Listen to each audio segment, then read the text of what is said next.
We often forget how bad security reasons of privacy and hormones for breathing.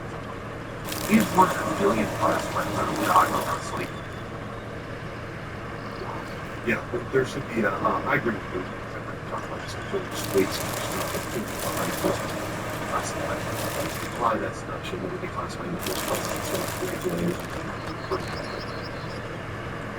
People. And by the way, police is by the drop recommendation we have. And by the way, I think it's something to parse into things.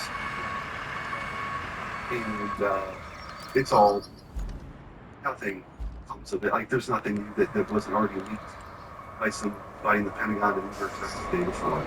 Some of these get in there and it's on a long. By the way, not necessarily the top level person, but somebody that's actually doing the work. You could have some questions in a much more private setting, but some of this stuff is just a way to hide behind. Interestingly, Prince Ray once mentioned that we can't gather information the same way we did prior to the lawsuit. He was referencing Missouri versus Biden because the FBI was very much a part of this censorship regime where they were flagging stuff and calling it Russian disinformation and working with big tech companies. And he was sort of annoyed that his practices were being curtailed because the court said you can't get them. It was very, for me, having been the guy who filed it and sitting when he said that was really interesting.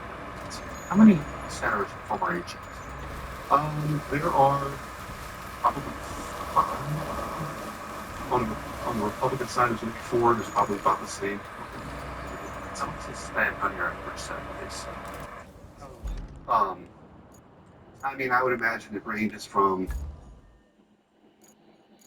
20 million to you get into right Hundreds, like $200 million in Montana. It's like literally one of the least populated states, a very important state, but it was important for them to take the majority. So, and then the AG races, there's a long way of making a short point, which is, an AG seems like every bit as important a job as it's very important for sure. I think the rest of us are waking up to how much is spent on those races? Well, then we get into the race where we've got red states or blue states, but red states, and it's really about it's a little less expensive, right? Someone like Damon Nestor, did more damage to the state than the Botox. Thought.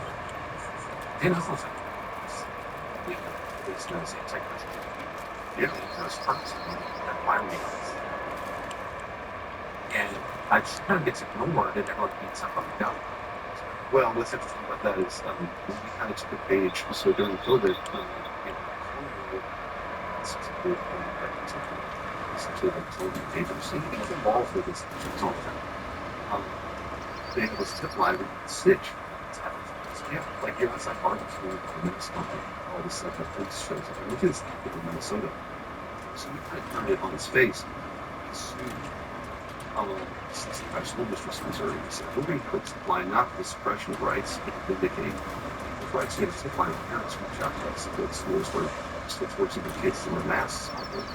And I'll tell you, Tucker, in some of the dark moments of this fight, that was incredibly women and kids. Back then, everybody, I would get interviewed by reporters literally in Missouri for still in college, they couldn't go to school or the next zone. And see me questions about you're trying to, sue a school district or not. Why do you like them? Right, exactly. Those are the questions that they would be asking. So many kids that are right. So with the stories we got, and were just devastating. There was in one school district, because she refused to take her mask off, was meant to sat on stage by herself in the cafeteria, eat lunch by herself, away from the other kids. Yet, it was going to the hearing of the death of the child. You can't see, you can't pick up the language that we have. Students of which these adults should be flawless. It's just